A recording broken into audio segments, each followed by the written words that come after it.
Bismillahirrahmanirrahim. Assalamualaikum dan salam sejahtera. Okey, apa khabar semua?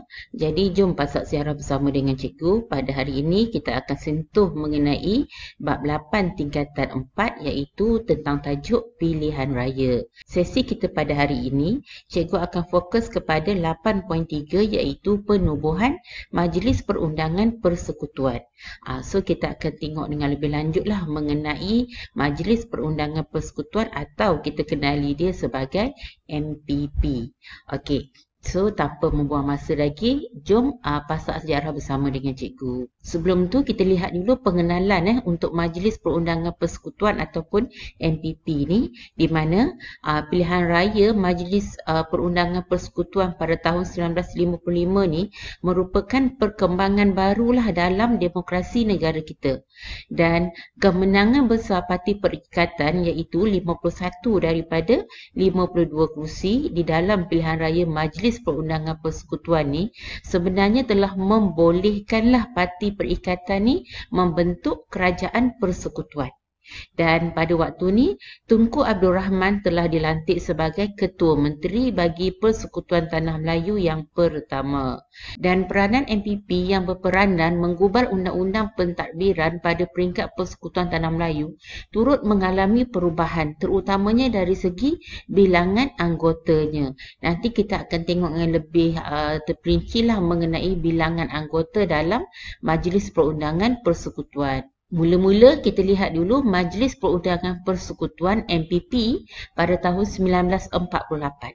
MPP pada tahun 1948 ni terdiri daripada Wakil Peringkat Pentadbiran Pusat, Majlis Negeri, Anggota Kerajaan Pusat dan ahli tidak rasmi. Dengan lebih lanjut kita boleh lihatlah di dalam jadual di bawah, di mana jadual di bawah menunjukkan komposisi ahli MPP dan keanggotaannya. Di dalam jadual ni kita dapat lihat komposisi ahli MPP di mana ada 52 orang ahli tidak rasmi yang dilantik dalam kalangan masyarakat tertentu. Dan terdapat 3 orang ex officio iaitu terdiri daripada Ketua Setiausaha Kerajaan, Setiausaha Kewangan dan Peguam Besar Persekutuan. Dan yang ketiganya ada 9 orang residen di mana residen British lah yang mewakili 9 buah majlis negeri. Maksudnya 9 buah negeri yang menerima residen. Masih ingat tak 9 buah negeri yang ada residen dan penasihat ni?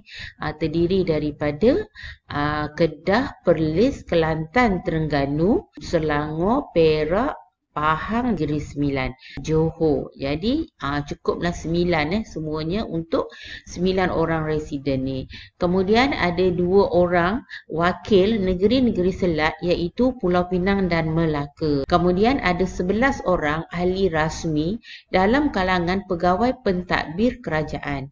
Jadi jumlah semua komposisi ahli MPP ni ialah 77 orang. So itu untuk MPP pada tahun 1948. So sekarang kita lihat pula MPP pada tahun 1955. Okey, dalam MPP 1955 ni berlaku beberapa perubahan secara berperingkat. Jadi di sini kita lihat di mana komposisi ahli MPP terdapat 52 orang di mana 52 orang ni adalah ahli yang dipilih melalui pilihan raya. Inilah yang kita kata di mana Parti Perikatan yang menang daripada 51 daripada 52 kerusi yang dipertandingkan dalam pilihan raya tersebut.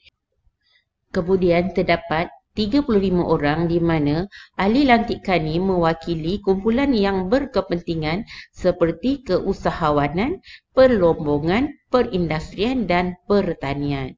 Dan terdapat 11 orang ahli MPP di mana 11 orang ni merupakan menteri besar yang mewakili negeri masing-masing.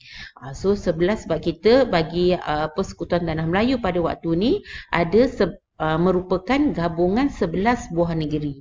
Jadi 11 orang ni mewakili negeri masing-masing dan 2 orang ahli MPP ni merupakan wakil dari negeri-negeri selat iaitu Pulau Pinang dan juga Melaka, dan jumlah komposisi ahli MPP keseluruhannya adalah 100 orang. Jadi itu dari segi Majlis Perundangan Persekutuan MPP pada tahun 1955. So sekarang kita lihat pula kesan penubuhan Majlis Perundangan Persekutuan ni ataupun MPP ni. Kesan daripada penubuhan MPP ni ialah yang pertamanya, kerajaan diketuai oleh Tunku Abdul Rahman sebagai Ketua Menteri. Kiranya pada waktu ni Tunku Abdul Rahman telah dilantik sebagai Ketua Menteri, di mana Tunku Abdul Rahman nanti akan mengambil alih tugas pentadbiran Tanah Melayu daripada Pesuruhjaya Tinggi British. Okey, itu yang pertama. Dan ini menunjukkanlah di mana pengambil alihan kuasa kepada pemimpin tempatan mula dilaksanakan.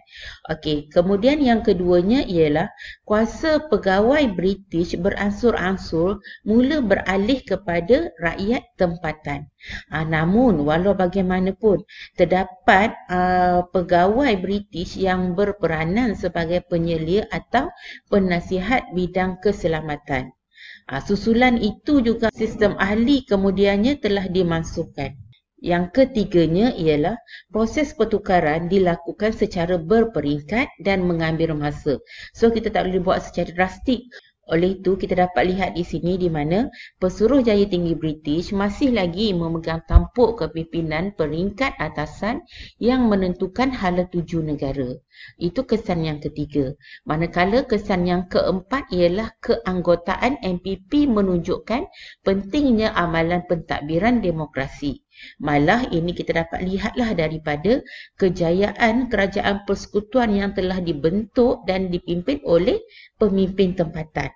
Macam tadi, Tunku Abdul Rahman telah dilantik sebagai Ketua Menteri dan pegawai-pegawai tempatan mula mengambil alih pentadbiran tempatan secara berperingkat. Jadi itu kesan dalam penubuhan Majlis Perundangan Persekutuan. Kesimpulannya, apa yang dapat kita lihat di sini iaitu melalui Majlis Perundangan Persekutuan, kita akan nampaklah di mana rakyat tempatan ni telah memainkan peranan penting dalam pentadbiran. Sebab apa? Sebab bila ada pilihan raya, jadi wakil kerajaan sekarang dipilih oleh rakyat. Sebab tu kita kata rakyat tempatan memainkan peranan penting dalam pentadbiran.